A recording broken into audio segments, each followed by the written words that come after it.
Welcome to the lABLEd podcast, a show about disability, illness and difference. I'm Lucy and that's Alice. Hi everyone. And that's Lola. So much more than what you see. We all live our lives differently. Kaleidoscope identity. And this is who I'm meant to be. I'm just labelled me. I'm just labelled me.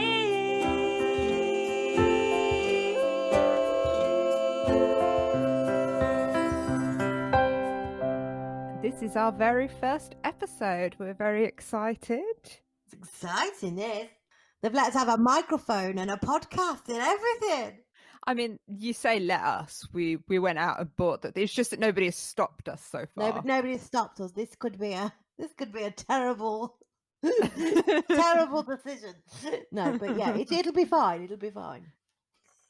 Yeah. Well, I'm sure it won't end in huge disaster. Yeah. Tears probably.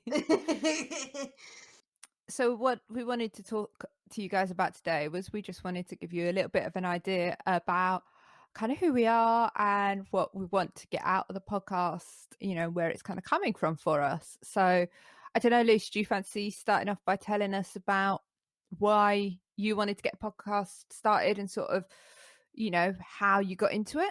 It was during the lockdown of 2020 where there was not a lot going on. I was going a bit stir crazy because I wasn't going out of the house. I was shielding.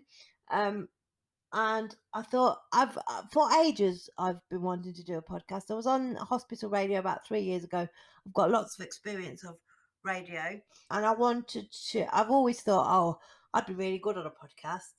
I'd be really good on a podcast. But I've always thought, it's so much work to do on your own. You know, it's that kind of, I don't know whether I can manage it on my own.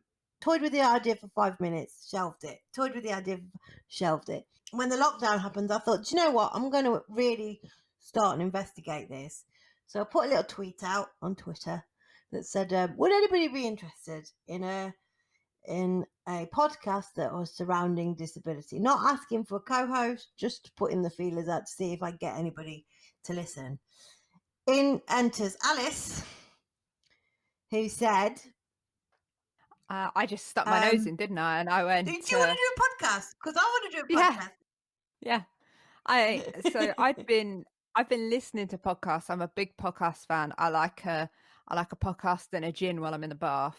But I've not really listened to anything kind of disability related. What I listen to is kind of comedy, true crime, history, which was a nice. Me and Lucy didn't sort of found out that we got that in common, which was a nice surprise for us. You know, to learn that we don't just have disability and an ability to talk too much in common. We do talk a lot. Yeah, I think it's fine. That's what you need to be able to do to be a podcaster.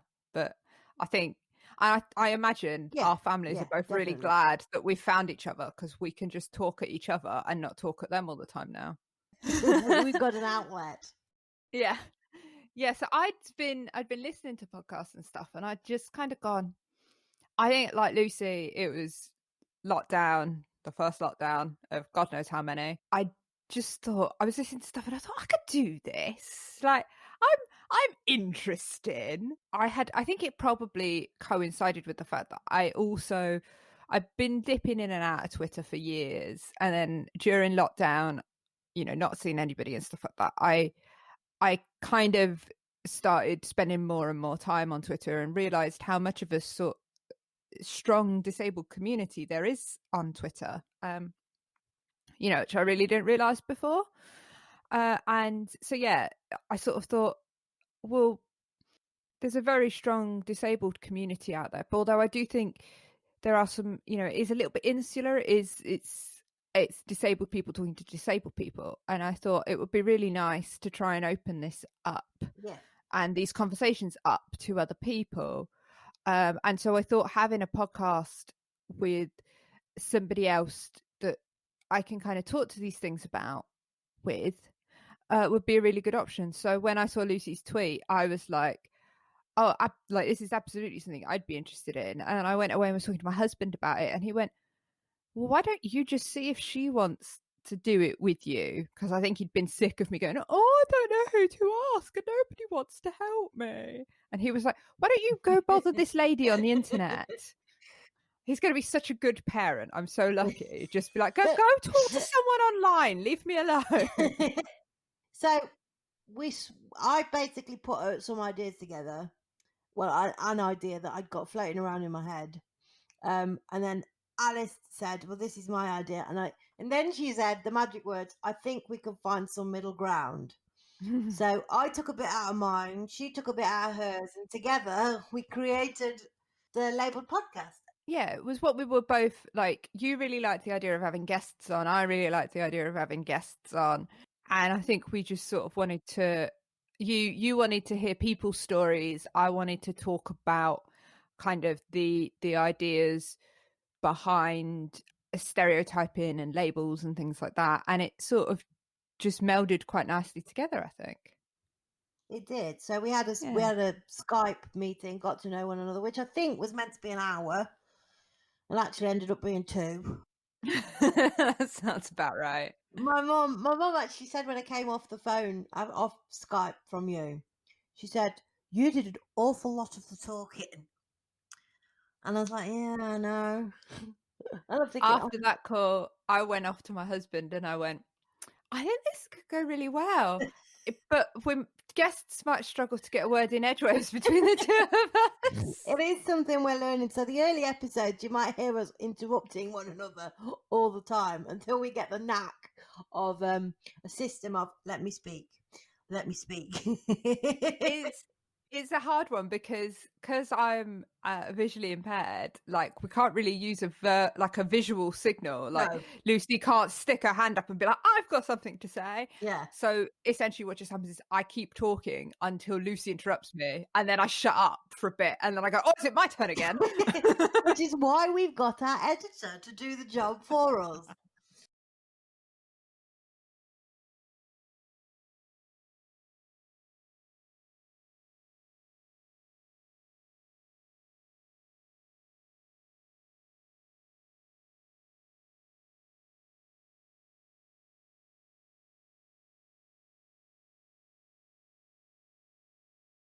We ended up sort of having a few chats over Skype, and then a few weeks later, not days, we had to sort of talk about names of podcasts because we got, everything sort of.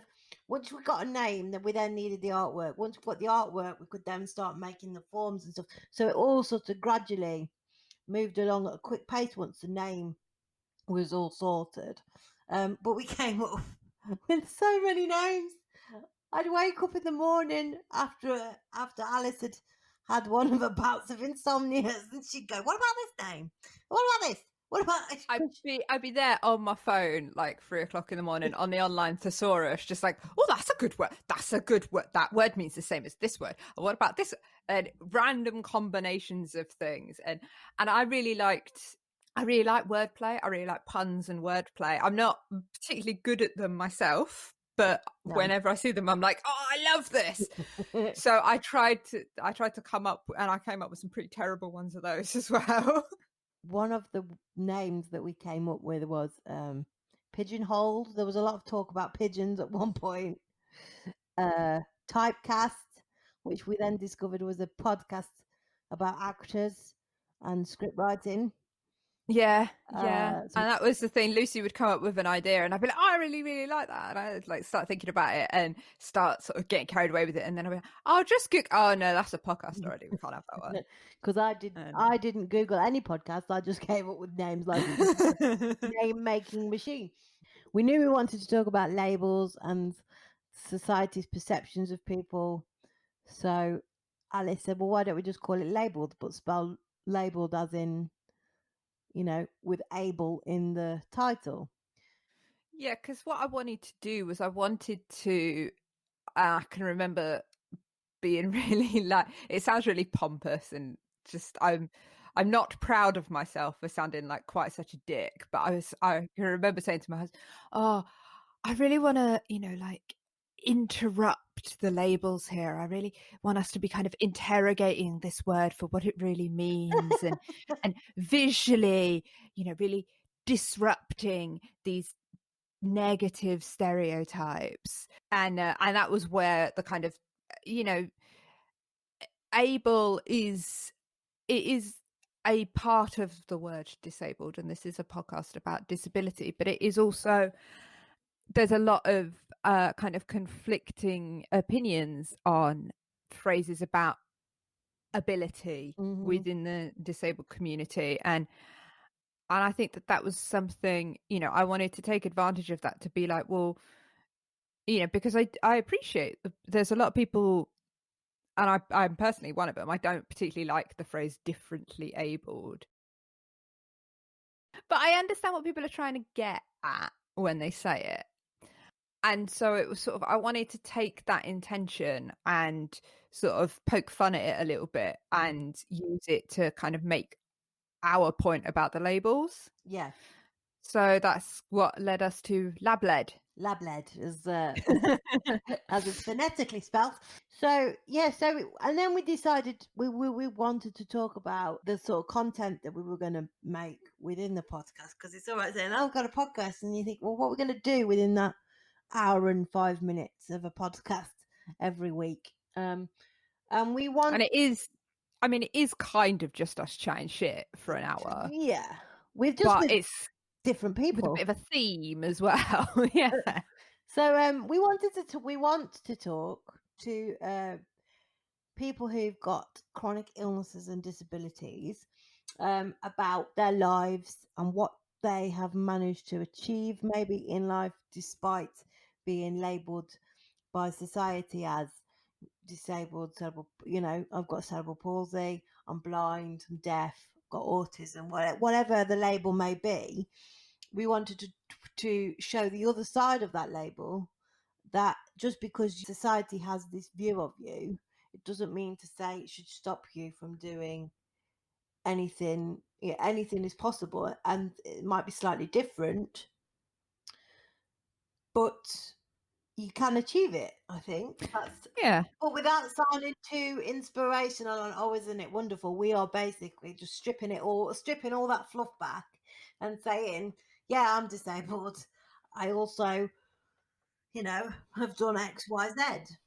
I think it's about, trying to shine a bit of a spotlight on these labels and going, well, I'm also a human, and actually how do I identify? How do I label myself? Not how does society label me? Because I think that's the biggest issue. I think it's it's my cover thing on Twitter, a quote by an author whose name I now can't remember. I want to say Toni Collette, but I'm pretty sure that's an actress. Yes, it is. But never mind. But it's something like, definitions are for the definers, not the defined. Yeah. And again, that's a little bit like up itself, and a sort of a like slightly snobby way of saying it. But the point still stands, is that people who look at us and go, you're disabled, that means you can't do X, Y, and Z. That's their definition of it. And what we wanted to kind of do was go, well, what does disability mean to people in that community? And what does the expectations society puts on us and the way that they represent us, how does that actually impact on the people experiencing it and living it? Yeah, because to me, I was born with my disability. Alice, I know you were. So I've got cerebral palsy, and I was born with cerebral palsy. I've never known any difference. So to me, this is my normal life. I've not had to adjust. I've not had to get used to anything. This is just the way it is. And so my life has been built around the fact that, all right, Lucy's in a wheelchair, but she's also going to do, people are still to this day surprised that I go to work. They're surprised that I managed to put makeup on my face, which, as Alice will testify, it's not all the time, just when on special occasions. But they're always like, oh, wow, your makeup is so lovely. And I'm like, yeah.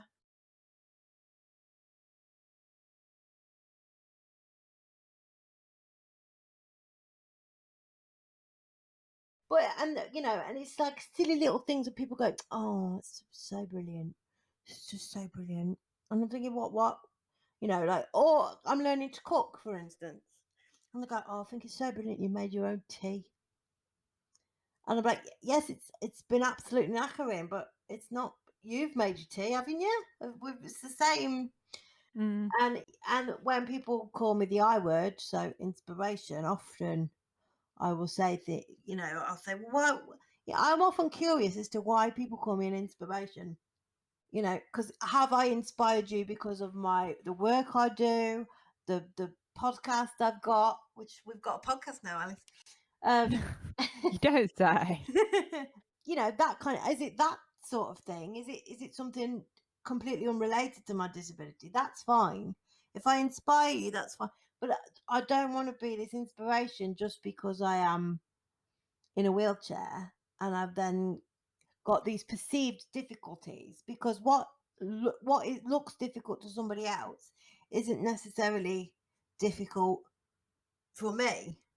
Well, and you know what I always think as well is I think like whether you've got a disability or a health issue or whatever, if there's something you really, really want to do, if, some of the time you just do it. And it's not like, people are quite often surprised that I'm so into reading. I love reading. I love books. I love words. Oh, but she can't say. How does she read? Yeah. It's like, well, I it means I probably spend more money on books because I have to buy audiobooks, or it takes me longer to read a book because I have to use a little handheld thing to go through an actual print book. But I love it, so it's worth it. Yeah. And it might knacker me out and it might make my eyes, like, give me eye strain or whatever. But for me, that's a thing that I would put the work in for. I would rather do that than not do it, because I love it so much, regardless of my disability. And I think as well, it'll be quite interesting to see other people's opinions on our viewpoint. So, what I think about disability and the labels and words that people use to describe me, other people I know won't agree with, and people listening probably, not everybody's going to agree with us. And I think it's going to be a learning curve for both of us, really. I mean, I am in my 30s, so I've I've always been around disability in some way, shape, or form. So I like to think I know quite a lot about it, but the reality of it is I don't know everything. As much as I proclaim to be an expert, I'm not. Because the nature of my disability, I sort of think of myself, I'm a bit of a noob into the sort of disabled community, because I pass quite easily, and but not through any sort of, not on purpose particularly, but my friends and my social circle, and I always went to mainstream schools and stuff like that. I don't have a great deal of friends who have got very visible disabilities. And so for me, I am definitely still learning. Being the great thing for me about disability Twitter is, on a daily basis, I'm going, oh, that's interesting, I never thought of it like that. Even something I can remember really early on in lockdown, seeing a tweet of somebody that just said, can hearing people stop saying that they'd rather die than not be able to hear music? Because that basically says to me, I'd rather be dead than have my hearing impairment. And somebody who loves words, like music and lyrics, they've really moved me in the past, and they mean a lot to me. And so I've absolutely had the feelings behind that kind of sentiment of, I can't imagine, I'd rather be dead. And I probably, in my ignorance, said it. But to then look at it from the perspective of somebody who is hearing impaired, to go, God, I would absolutely rather be alive and not have ever heard any fucking Taylor Swift than be dead. Of course. These are the options, but you just don't. I think there is an ignorance because people aren't exposed to these things. And I think that was, that was the first time I was exposed to that kind of concept. And I went, fuck. I'd never realized that I'd thought that kind of, that I'd been that ignorant. For me, sometimes it's the off the cuff sort of stuff that you think that it's not when it's said at the time, because at the time you go, yeah. I was once at a party. This is going to sound really weird, but Alice, you know how I am full of weird stories. Because you go, you have led some weird life. But I was once at a party with, it was a family friends party type thing. And often it was about this time of year. So round about normally when we're not in a lockdown situation and we are allowed to socialise and go and, hug people, we would go round to friends' houses and they would come to us and we'd have a party and a few drinks and some nibbles. And this family friend of ours, we're not really that friendly with them anymore. Not because of this incident, but it's just, things happen. So I was there at this party, and I am often at these parties like the Queen. I turn up, look interested, make small talk, eat their food, and go home. Do you do the wave? I have sort of perfected like a hi sort of way.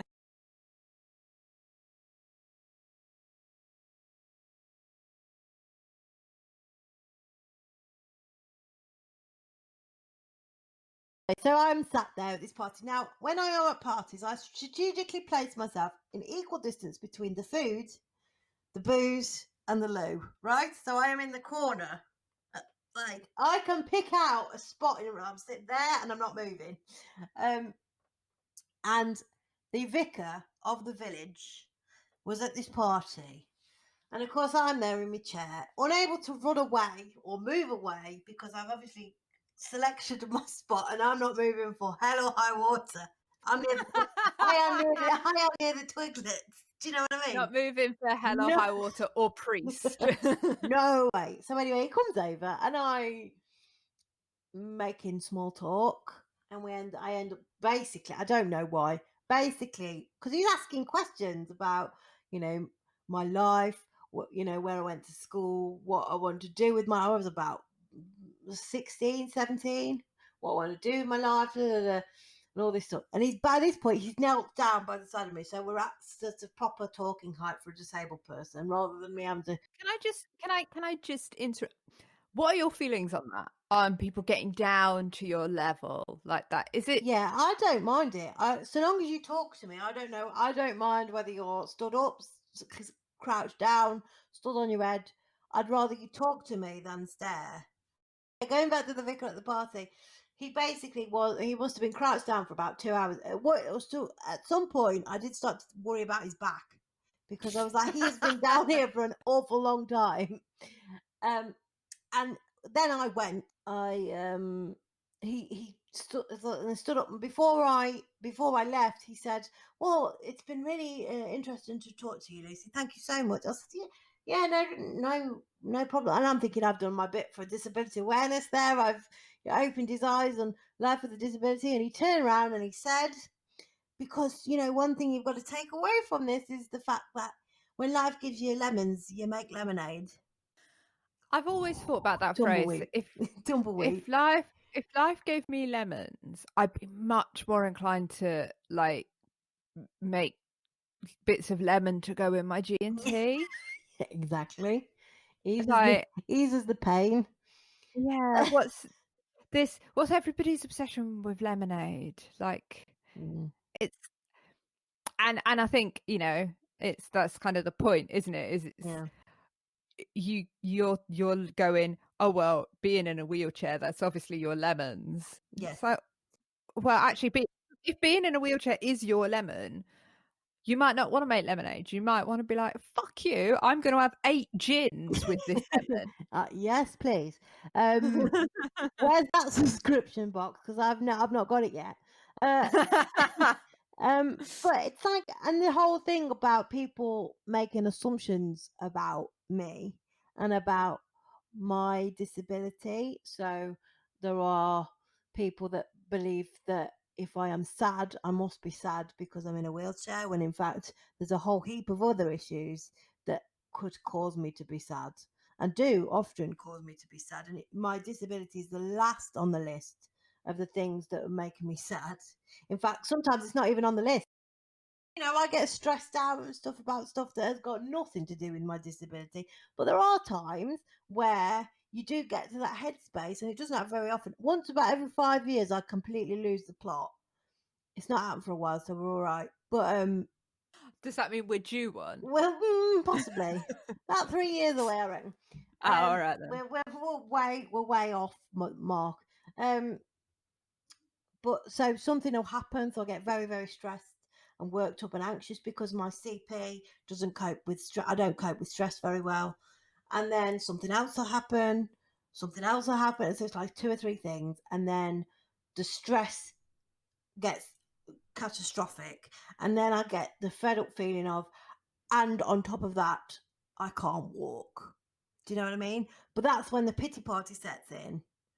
So I have an evening of it where I completely get cross about everything with everybody. I get really annoyed, really cross, really shouty. And then I tell people what the matter is. And some people will go, so they'll go, what's the matter? So I tell them in great detail what the matter is. This has happened, this has happened, this has happened, and I can't walk. And people will go, oh, all right, what's up with it? Now, most of the time, 99.9% of the time, I'm happy, smiley, accommodate, and that just makes me worse. When people go, oh, what's up with her? And I'm thinking, I can't walk. That's what the problem is. But then, I go to sleep, I have a gin, it's fine, I cheer myself up, and we're all right. It's like, sometimes it just reached boiling point. Do you know what I mean? You think, I can't cope anymore. I just need to shut the door, go away, nobody speak to me. I can't do positive, and I can't do positive for about a week, and then I'm all right. And it's fine. Because I think as well, we have disabled people in general, I think, have to deal with so much shit non-disabled people don't realise, don't see. You get the off-the-cuff comment, the ableism, the casual ableism that you don't actually realise is ableism until you get home and you're getting into bed. And you think, actually, that was a shitty thing to do. Or the off-the-cuff comment that at the time you laugh at, and then you think, actually, I'm not very happy about that kind of thing. And I think after a while it wears. Every time something like that happens, it's like being like a chip away, and all of a sudden the crack gets bigger. And when the crack gets bigger, you tend to lose it. I do lose it a bit, but I'm all right about it. It's not that my disability makes me sad. It's just you think, oh, for God, here we go. It's interesting to hear you talk about those kind of off the cuff comments and how they can have an impact on you. And it goes back, I think, to something as well that I mentioned earlier about that sort of not realizing your own ignorance and not thinking about the things that you say and how they might impact on other people, because everybody lives in their own bubble. Like I'm very conscious. It was something I sort of wanted to talk to you about actually on the show. So we've got, this isn't the first episode we've recorded, guys. No. This is we've had a few practice sessions. Yeah. Where we did, and what we did was one of the early on ones was I sort of interviewed Lucy about her CP and her disabled identity and asked her a little bit about it, and she was talking to me about being a wheelchair user. And I don't want to make an excuse and say it was sort of anxiety or excitement at doing a podcast, or it was, you know, I just have to hold my hands up and say it was ignorance and I wasn't really thinking. But I said to Lucy, oh, as a person who can walk, the idea of sitting down all the time sounds amazing. And there's a lot to unpack here, I think, for me, because one of the things that's really, I didn't even realize I'd said that until my husband heard the recording and went, how did Lucy feel about you saying that? And I was like, what do you mean? He was like, well, because it's a pretty shitty thing to say. And my husband is not disabled. And so for him to notice it and to sort of be aware, I mean, for one, it just shows how lucky I am to have a husband who is so kind of empathetic and observant.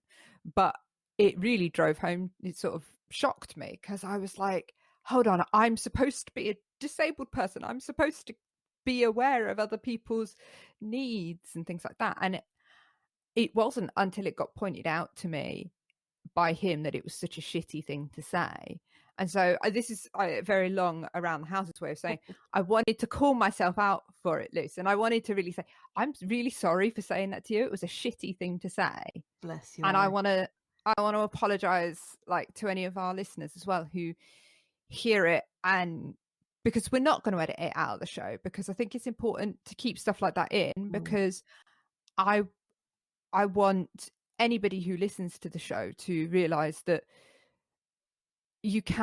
everybody makes mistakes, even people who are disabled and in that community, and that what we're trying to do here is make a safe space where people can come on and talk. And if you say something that other people find offensive or disagree with, this should be a space where people can explore those things and people can hold their hands up and say, I fucked up, I shouldn't have done that, and I am genuinely, I'm sorry, and I'm ashamed of myself for doing it. But I can tell you, it's made me much more aware, and it's going to make me think more critically about what I say. And ultimately, if that means that I'm actively thinking more when I move forward, you know, then it's a good thing. I'm just sorry that you had to be my kind of guinea pig test subject for me to learn that. Listen, it's absolutely fine. I appreciate your apology. Thank you very much. However, I think it's very important to pick on what you just said there, Alice, right? We are podcast hosts. We've never hosted a podcast before in our lives. It's not like being on the radio where there's a big red light on the wall going, you're on the air, do not swear, do not swear. In fact, I think I might get one installed in the room where I do the podcast, because it might make me more aware of, don't say things that are going to offend people. But I think as well, because it's more of a conversational format, and we do get a bit more relaxed. Do you know what I mean? We're not, you haven't got that conscious, oh God, watch what you're saying, watch what you're saying all the time. Well, and I think what I don't want either of us or anybody who comes on to be thinking, I want to watch what I say, because then you're never going to get situations like that one where you say something and then afterwards go, shit, that was probably really offensive to people. Like, this is a space where people need to be able to come on and just verbal diarrhea. Exactly. And our guests and our listeners need to be able to kind of, in a constructive way, you know, I don't want people getting trolled and stuff, but this should be a place, I want this to be a place where people can go, actually, I think you should be a bit more aware of the language you're using because X, Y, and Z. Yeah. It's constructive feedback we're after, isn't it, really? Rather than calling it from a pig to a dog just because we accidentally said something. Because I don't think we set up this podcast to shock and offend. No. That isn't and will never be our mission. But like we said, we don't know everything. Me and Alice do not know everything. And so there will be times when we say things that might actually don't really sit very well. But what our listeners have to know, and I hope that they do grow to understand us and know that we are we're not those types of people. If we say something, it's not out of, we're not doing it on purpose, we're not doing it out of malice, it's just that we don't know any better. So if we do say something that is upsetting or you're not happy with, then just let us know and we will more than happily correct it and apologize, you know? Yeah, I absolutely agree. I think it's a difficult one because I think as disabled people ourselves, we are constantly educating other people, and it is exhausting and it is frustrating to have to be constantly teaching people. And so I can definitely understand how there are going to be some people listening to this going, well, why should we have to educate you? Why can't you go away and learn for yourself? And there is definitely an element of, you know, I'm certainly going to try and do that. But there are also, you know, it's hard to know what to read and what to learn about because everything is, in a way, that stuff is subjective. So I would just say, you know, be patient with us and be constructive. And if we say something, please don't be afraid to call us out. And, you know, if you send us a tweet or an email, be careful because we might invite you on to go, let's talk about this more. Yeah. So, you know, be prepared to put your money where your mouth is. Be careful what you wish for, really, to be fair. It's never our intention to upset or offend anybody. And we know how, you know, the disability community is very finely balanced. It's like a two-sided coin. You got people who are really proud to be disabled and will use language that I or Alice are not necessarily comfortable with, but we won't ever stop them. We won't ever, you know, if they call themselves a certain word that we are not happy with, if they call themselves that certain word, who are we to say you shouldn't actually say that? Well, I mean, that's one of the things that is so objective about any kind of identity. You know, I was brought up by able-bodied, non-disabled parents in a very non-disabled sort of community and sphere. And so for me, the word blind has always been something I've associated with hospitals and, you know, charities sending loads of stuff out, and it's not a positive word. No. And yet I've been listening to some other disabled podcasts in an attempt to try and sort of improve my knowledge, and there's this great podcast by these two American ladies who I believe are called Cassie and Cassandra, or Casey and Cassandra. And they both have a rare eye condition that also causes albinism. And they had a really interesting conversation in one of their quite early episodes about phrases like partially sighted, visually impaired, because they say that in a lot of ways those words are inaccessible is not really the right term, but they don't translate very well outside of the disabled and blind community. You know, if I were to say to somebody I'm visually impaired, those words don't necessarily immediately make clear what my disability is and what my needs are. And so they were sort of talking about, you know, it's generally considered to be the blind community. And if we're calling it the blind community, well, for somebody who has, you know, I've got a reasonable amount of sight still, so I wouldn't identify myself as totally blind. But actually, a phrase like partly blind or partially blind is a way of including myself in a positive way in that a sort of corner of the disabled community, but also having a nice clear label that I can share with people outside of that community. This is who I am and what my needs are. And that is clearly understandable for somebody who hasn't got any blindness. It's like when people say, I've got a mobility impairment. Well, does that mean I walk with a stick? Does that mean I walk with a relator, or can walk a bit and then have to stop and sit down, or can I not walk at all?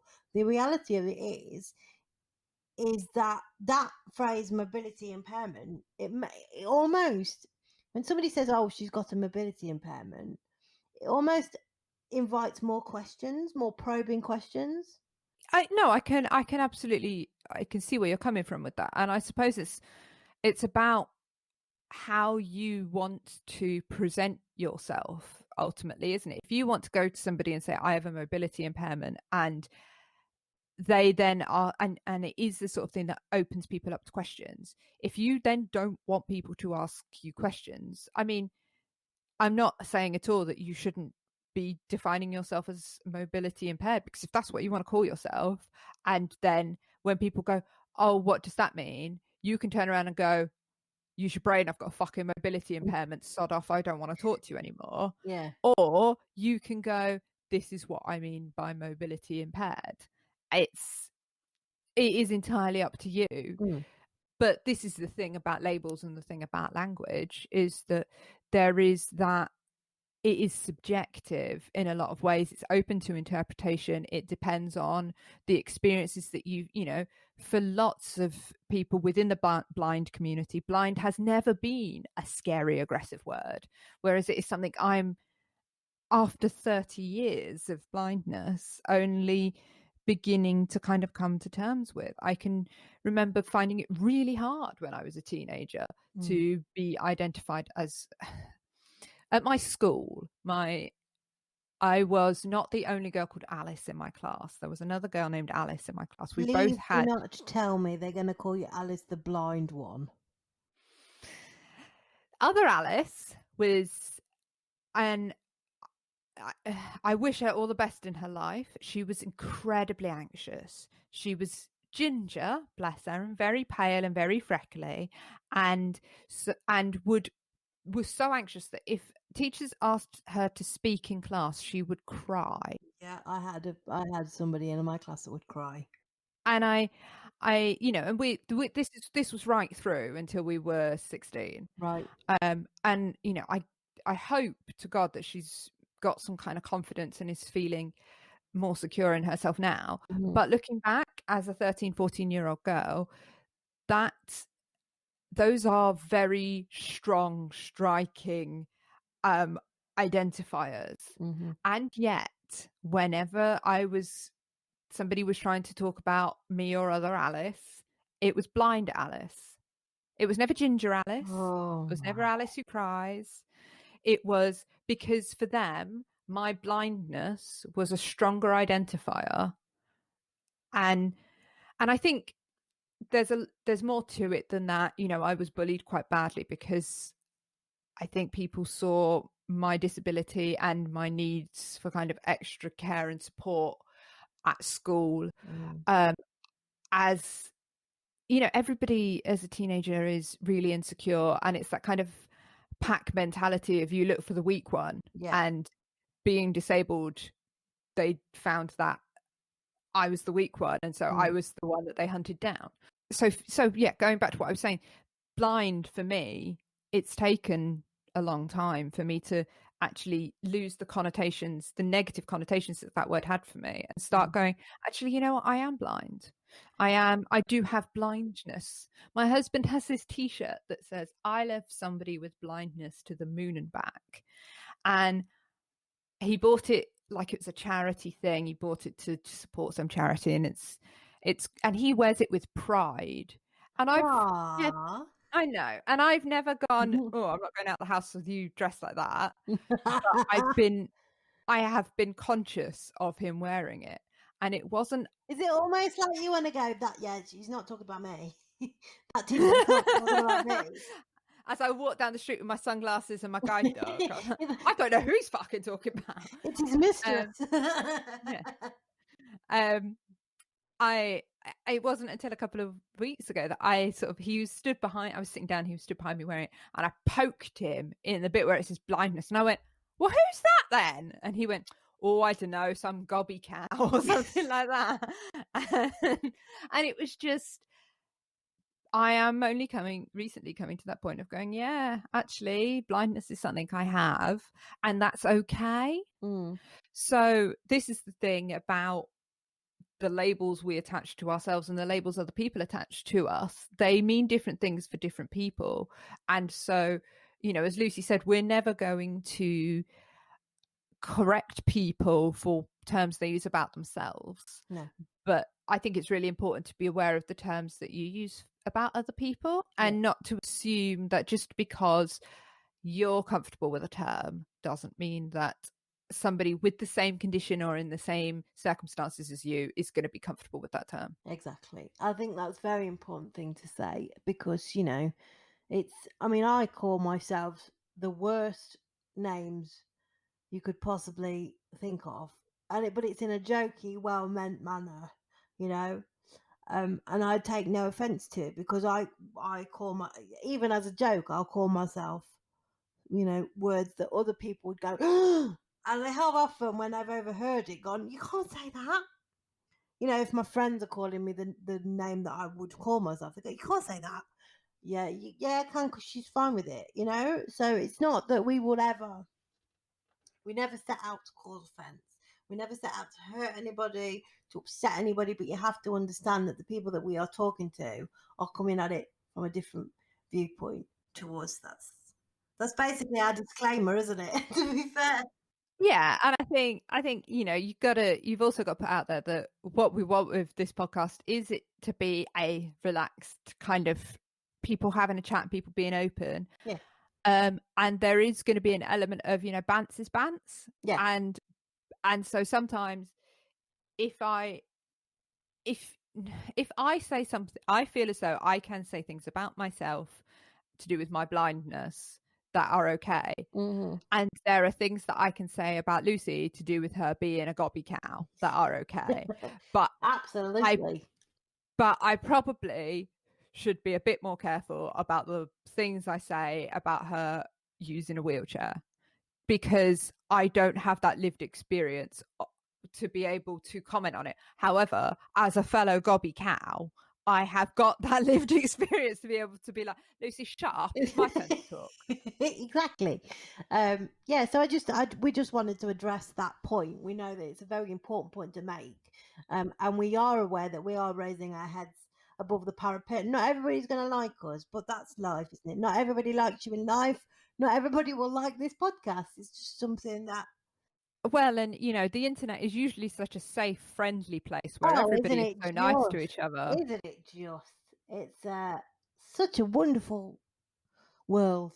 Well, and I think, you know, this is something that we're going to keep doing, and we're going to keep kind of, you know, we're in a lot of ways probably going to be covering the same ground in episode after episode, because what we want to do in this show is explore these different labels and interrogate where they come from and came from, and what they mean to different people.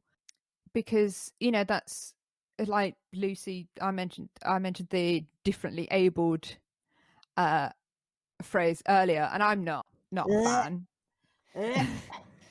But again, I think it's an interesting one, because it does sort of take the focus off of your disability, and actually my disability is a huge part of who I am. My needs are a huge part of almost any interaction with me.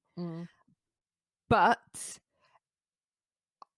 if you separate, you know, if you look at the actual structure of a word like disabled, it does mean not abled. If you look at disabled in the dictionary, it's one step away from calling us absolute rubbish, garbage, throw it away. So I can understand some people wanting to use phrases like differently abled, because one of the things that we said up the top of this show is that just because you've got a disability doesn't mean you can't do stuff. Yeah. We are living proof that we can do stuff, and we have very fulfilling, active lives that, all right, we may have ground to a halt at the moment because I was going to say active's a stretch. Yeah, at the moment, maybe not. I might be going into my pajamas after we record this episode. You never know. But it's, yeah, you know, when in normal times, normal being the operative word, I am very active in my community. I work, go to work, I do all sorts of stuff that isn't necessarily related to disability. Do you know what I mean? My disability is not the be all and end all of my life. It does not start and stop with Lucy's disabled. That is the end of the book. Let's put it back on the shelf and read another story. there is so much more to my life than my four wheels, and it's you know, and there are a lot of things in my life that I wouldn't have if I wasn't disabled. I used to work for the BBC. I wouldn't have got that job if I wasn't disabled, because I got through on a diversity recruitment drive. If I wasn't disabled, there is no way I would have got that job and had those experiences and met the most fabulous people that I've ever met in my life and felt like I'd achieved something at the tender age of like 21. I've always wanted to work for the BBC, and it was my first job out of university. And then came the other crisis when I left, of what the hell do I do now? Because for years I'd been going, I'm gonna work on the telly. I'm gonna work on the telly. I worked on the telly, then I'd stop working on the telly, and I was like, what's next? Once you've climbed your mountain, what do you what do? do I do? Everything after that feels like insignificant. Exactly. So I just sat on top of the mountain for a bit, thinking, what the hell do I do? And then all of a sudden something else comes along. You think, actually, that's quite interesting. So I now work in the disability sector, but that is not because I am disabled. It's because there is an interest there. It's not. It just so happens that I've got an interest because I am also disabled. It's not the be all and end all. I also like going to the pub, doing pub quizzes. I can tell you all sorts of weird knowledge that you think, wow, why do you know that? Why has that gone out of your brain? And yet you can't remember what time we are meeting for dinner, that kind of thing. You think, what? So there are all sorts of stuff that I really like that is not related to my disability. And I wish that people understood that my disability is not the only thing I want to talk about. Says the woman who's got a podcast about disability. Yeah, and I think it's the irony is not lost on me in that. But we do have other interests. As I said at the beginning, me and Lucy were both quite pleased to discover that we're kind of history nerds. So, Luce, did you want to tell our listeners a little bit about how we decided to crowbar that into our disability? We'll make it fit. We'll make it fit. Find me an angle. So yeah, we're going to do a series of periodical episodes, I think they're called, aren't they, Alice? Where we focus on people from history, so notable figures from history, of any period, of any time, could be Tudors, Vikings, whatever, who had a disability and who had this great success, but aren't necessarily. Some people you will know they had a disability. Other people, there are people on. I've got a spreadsheet because I love a spreadsheet of famous people that are well-known famous people from way back. That you think, did they have a disability? Oh yeah, they had a disability. They had some sort of health condition or a disability. So we'll be focusing on those episodes about these people with disabilities and who managed to carve out a career for themselves as scientists, politicians, all these sorts of people who had also got a disability, but their disability is never mentioned. Wouldn't that be great if that when we are no longer here anymore, somebody says, do you remember that podcast? Yeah, it was hosted by two really mouthy women, and nobody ever mentioned the fact that we are just disabled. I don't think we'll get away with it, though. No, I frequently say to people what I lack in sight, I make up for in volume. Yeah, so exactly. Well, we'll be focusing on these famous people. I think it's going to be really cool because I think it's going to be also a really good opportunity for us to actually look at some of the progress that's been made in disability rights and activism. Yes, and absolutely. Also, looking at some of the ways that the media and the press and kind of the public understand and consume images of disabled people and portrayals of different disabilities and health conditions, because those portrayals are so often key to the reproduction of some of the sort of labels and expectations and prejudices that people with disabilities face every day. But I would also love to explore a bit more about, the famous people that you think, I didn't realise they had a disability. How on earth did they manage to get rid of that label? How has society sort of forgotten that Beethoven was deaf? Or that Samuel Johnson, who created the dictionary, had Tourette's syndrome. How have people forgotten that? Did he? I did not know that. He did. You just, when you say that to me, I just think I think Stephen Fry played him in Blackadder. In Blackadder, yeah. That's all I can think of. Well, because I live near Lichfield where he was born, and his birthplace is like across the road from the pub we go to, really. So it was only recently that somebody's when I read something that was in the pub, there was like some memorabilia in the pub, and it was like a sign that said Samuel Johnson was known for he had all sorts of disabilities, all sorts of things wrong with him, and Tourette's syndrome they think was one of them. But he would drag himself around town on his hands and knees. Why has nobody ever mentioned that? I'm not expecting Blackadder to go, oh, do you know he was also disabled, like stick him in a wheelchair, that kind of thing. But even like outside of the whole Blackadder thing, I would have never have known if it wasn't for the bit of memorabilia in the pub that said he would drag himself around on his, shuffle round town or on his hands and knees. I would have never have known that. And it just makes me wonder how they've got rid of that label. How, It's really interesting, and it's interesting to hear you talking about how they got rid of that label. And it's hard because obviously we can't actually interview these people ourselves. And it's a shame because I'd love to know, what was his experience actually during his actual life while he was alive. Yeah. What was his experience? Actually, was he known around town for being the guy who dragged himself around, and he's now just remembered for his accomplishments? Because there are people who, on the flip side of that, who have accomplished things or who have done things but are only remembered or largely remembered for their disability or health issues. Exactly. It just makes me wonder, and it's not a case of I wish I could get rid of my label, because actually I'm all right about being disabled. It's fine. I'm all right with the CP thing. That label's never really bothered me. But it is all I wish sometimes it wasn't the first thing people notice. So I've got bright red hair, right?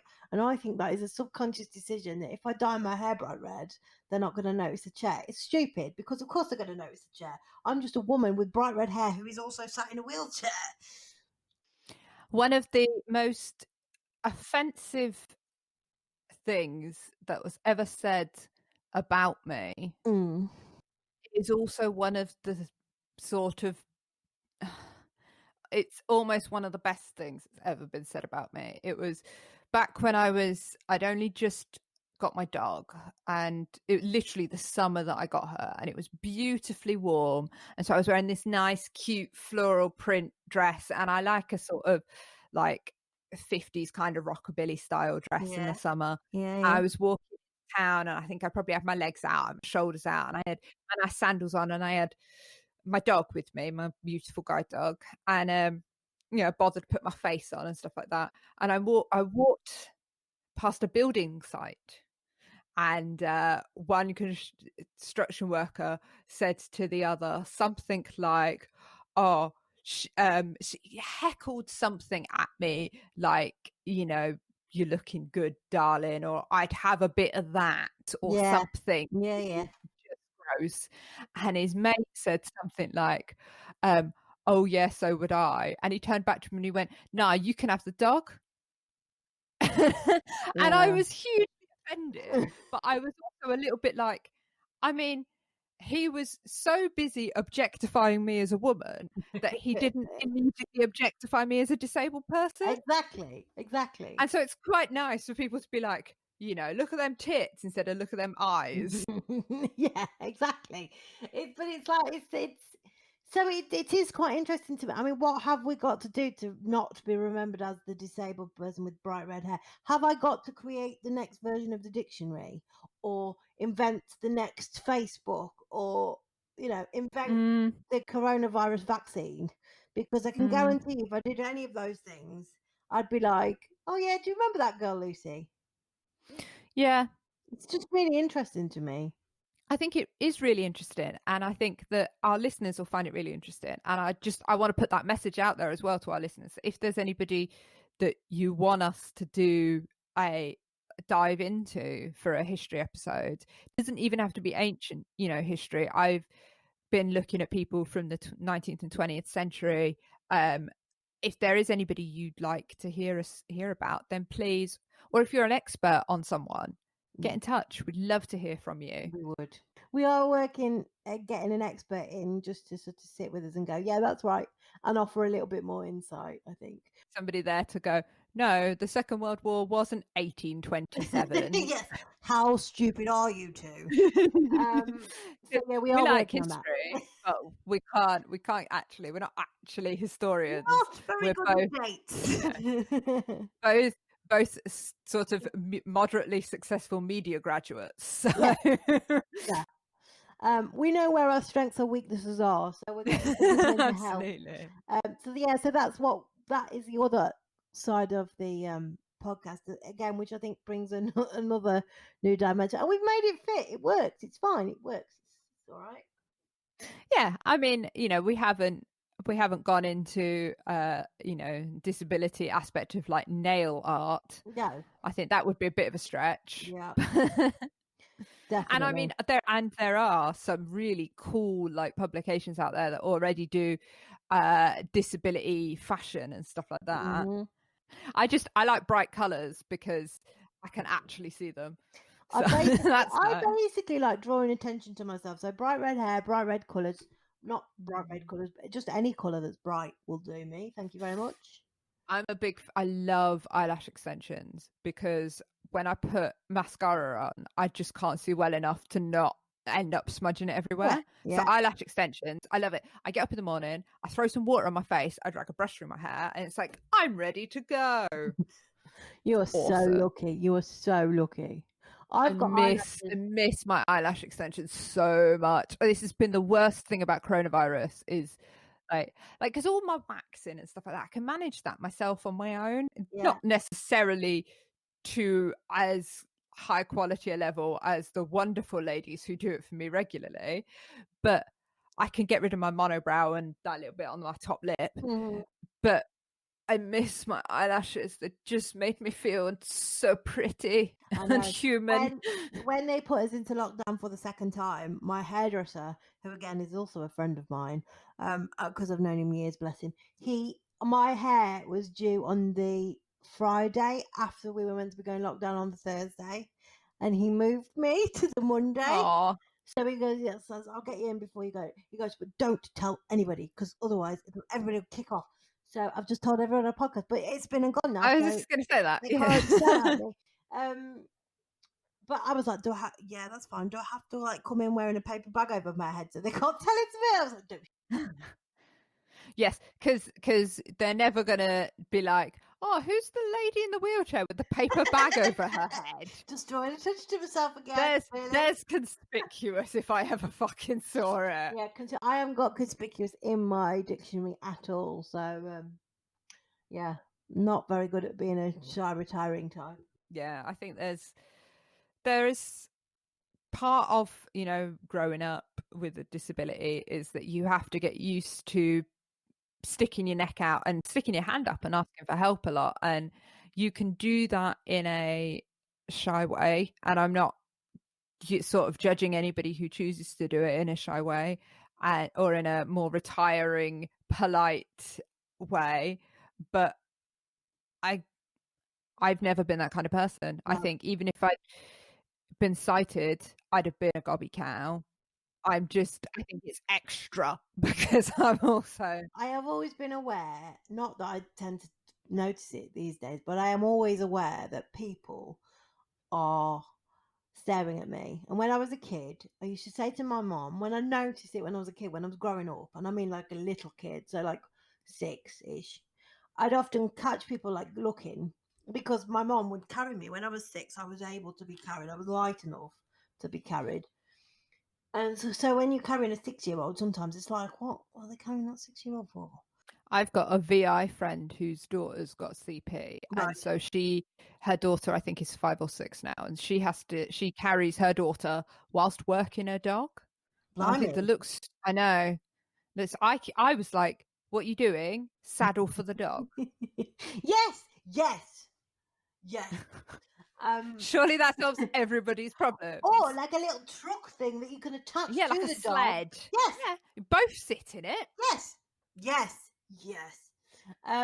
But no, apparently, both guide dogs and sort of child protection people tend to frown on that sort of thing. So that's our application for Dragon's Den. Really. Pretty niche market as well. I don't see. Yeah. Can't see Deborah Meaden being like, yeah, I'm in for that. How many of these units have you sold? How many units of this have you sold? 5.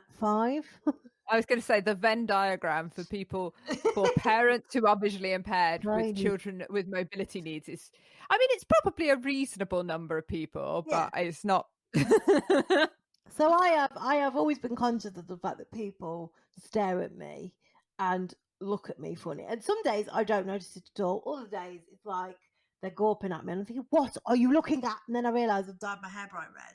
And I think, oh yeah, maybe it's that. So when I was a teenager, I decided if they were going to stare at me, I was going to give them something to stare at. Do you know what I mean? And so I've sort of made a rod for my own back, really. And when I was in my teenage years, I did used to have very short hair and a quiff that we would dye all sorts of colours. I'll have to show you a photo because even I can't believe that I had a quiff because my forehead is huge. What Put were it they up on the doing? Instagram. And also, I had a fat face, very fat face. I've lost a lot of weight during this lockdown, but my face was far fatter than it is now when I was a teenager, and I had this quiff and a massive forehead and fat face. But people would stop me and go, "I really like your hair. Your hair is really cool." And then I decided to grow my hair. And people sort of stop going, "Yeah, it's really cool." They just sort of look at it from a distance. My PA who works with me, who's a friend of mine, she will often, when I say, "Oh, look, they're staring at me, look, they're staring at me," and she goes, "Have you ever thought to yourself, Lucy, that they could be staring at you because you've got nice eye makeup on, or your hair looks really nice, or they're looking at your nice t-shirt or your nice trousers? They could be looking at anything else other than your wheelchair, and yet you think they're staring at you because you're in a wheelchair." And I'm like, well, yeah, because it's the most obvious thing of the lot. Do you know what I mean? Look at that woman's nice trousers. Oh, she's also in a wheelchair. It's not what's happening. Or it's usually the other way around. And I know that. So, but I don't tend to notice it. My friends notice it far more than I do. My best friend, he'll go, look, they're staring at you. And I'm like, just leave it. Just leave it. Just leave it. Leave it alone. It's fine. I'm not bothered. Well, why are they staring at you? I don't know why they're staring at me. We all really knew why they're staring at me. But I just haven't got time to sort of sit there and like stare back at them. I'm not doing a staring competition.